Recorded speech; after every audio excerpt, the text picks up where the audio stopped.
What's up, guys? Welcome back to another WTF Sports video, and just me again today. Schedule and stuff came up, but we're jumping into our Week 10 recap, so let's get into it.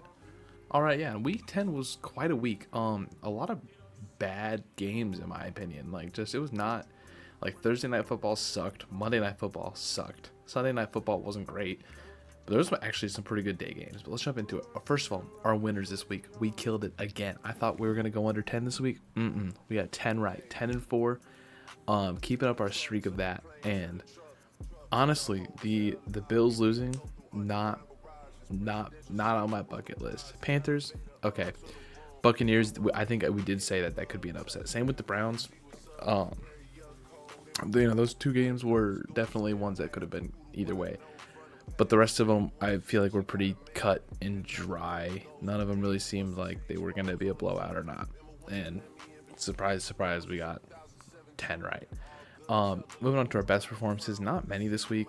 Dolphins, they beat the Bills by 17. They obviously are going to get on this list. Seahawks put up 37, or I think 37, 31 or something like that in the 30s in the first half on the Cardinals and allowed 0 points in that half. Demarcus Lawrence had 2 fumble recovery touchdowns. Our defense had 21 points in fantasy. They're deserving of this. Arguably the best team this week. The Texans, they played terribly in the first 3 quarters. The fourth quarter, though, they had a run. They came back and won that game out of the pits of hell. And for that, they got to be on this. And the Rams, they just kind of blew out the 49ers. Pretty typical from them. Matthew Stafford's just insane.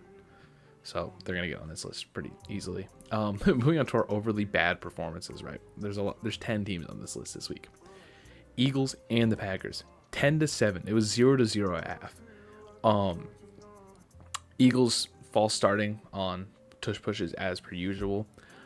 Packers looking bad. It was just I didn't watch it because I didn't feel like watching that game, and from what I understand, I missed nothing. Cardinals, like I said, they put up 0 points in the first half and allowed 30 plus. Bills, they lost by 17 to the Miami Dolphins. Need I say more? The Saints, why are they on here? I don't know why the Saints are on here. They won by 10. Ignore the Saints. Steelers, they lost 10-25 to the Chargers. Steelers just did not play great. Commanders, they had themselves a rough game against the Lions, let up 44 points. They just do not look good this year. The Jacksonville Jaguars, yeah, they lost 29-36. It was somewhat close, but they allowed the Texans to come back with a crazy comeback in the fourth quarter.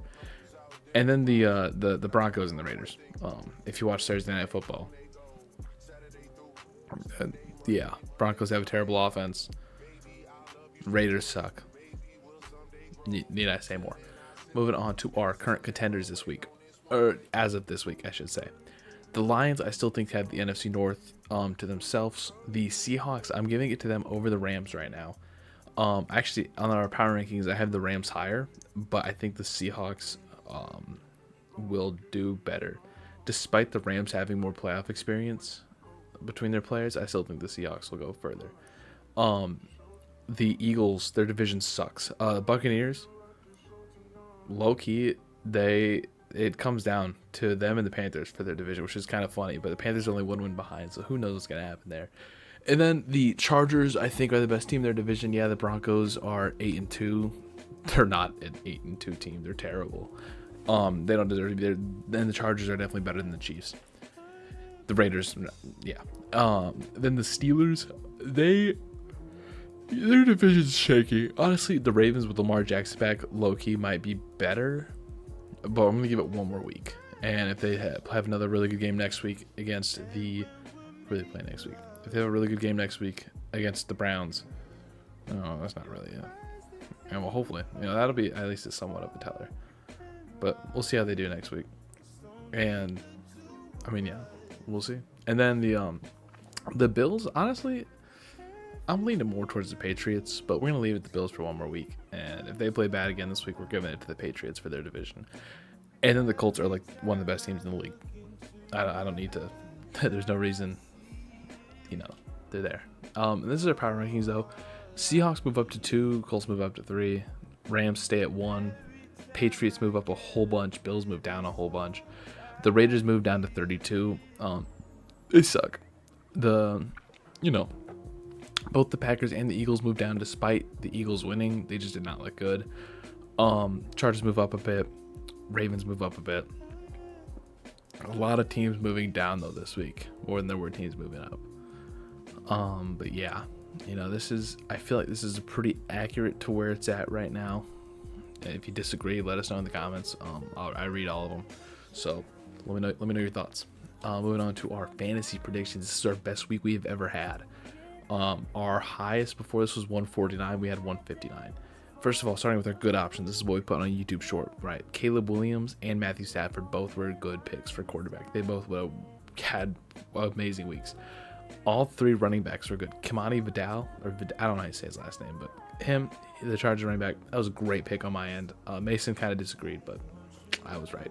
DeAndre Swift had a great game, and Derrick Henry had a pretty decent game. Devontae Adams, 19 points. He's always going to be a good pick. Roy McMillan, 11. It's okay. You can get away with that. Zay Flowers, 12 again. You can get away with that. 9.5 for Loveland, and then 17.9 for Tyler Warren. That's what you want to see from your tight ends. I think anything over 8 is pretty good for a tight end, and 17 is great. Tyler Warren's always going to be a good pick, though. And then for your defense, the Rams and the Bears, they could have been better. But the best options were me and Mason cooked up. Sam Darnold, 4.92. That wasn't great.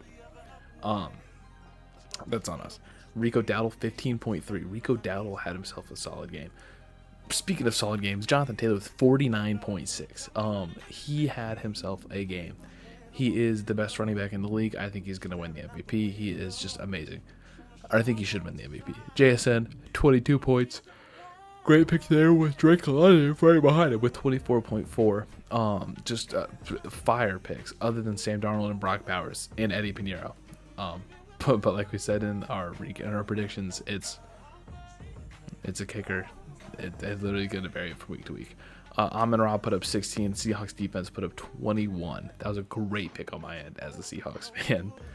And 159 total. You love to see that. And moving on to our parlay results, we did really bad this week. Michael Pittman had like 3 fantasy points. JSN had 93 yards. Rashid Shaheed had like 7. Bowers didn't do much, and Sutton did nothing. J.K. Dobbins had like more. I don't know. I know he hit the over, and Drake London obviously smashed that. But 3-8 or 3-5, it happens. We've been really good these past weeks, so we're due for a bad one. And then finally, our awards: best team of the week goes to Seahawks. There was a couple other big blowouts, like the Rams. Actually they had never mind. The Rams did not win by more. The Lions won by the same margin. Actually, it was the exact same score there. But no team really just dominated their game like the Seahawks did over the Cardinals. And for that reason, I got to give it to them. Worst team of the week, we're going with the Packers. Mainly because Mason's not here, so I figured I had to at least honor him in some way, shape, or form. They just sucked. They did terrible against the Eagles. So yeah. And then player of the week and fantasy player of the week is Jonathan Taylor.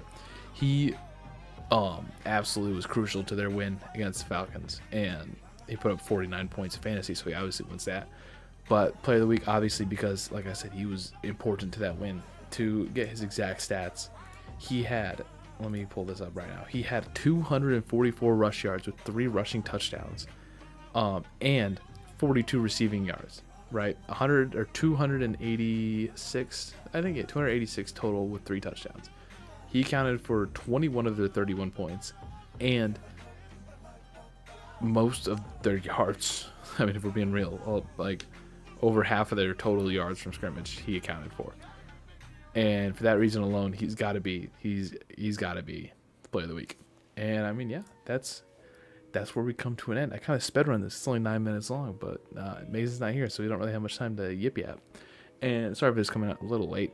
I was busy, and we didn't get to record earlier. But it's going to be out a little later in the day on Tuesday. Still on Tuesday, though, and that's what matters. And, if you like this, like, comment, subscribe. It's free. Helps us out. We've been doing pretty decent recently, and I love to keep that up. Love the interaction, too. We're always going to respond to them. And, I guess we'll see you in the next one. Later.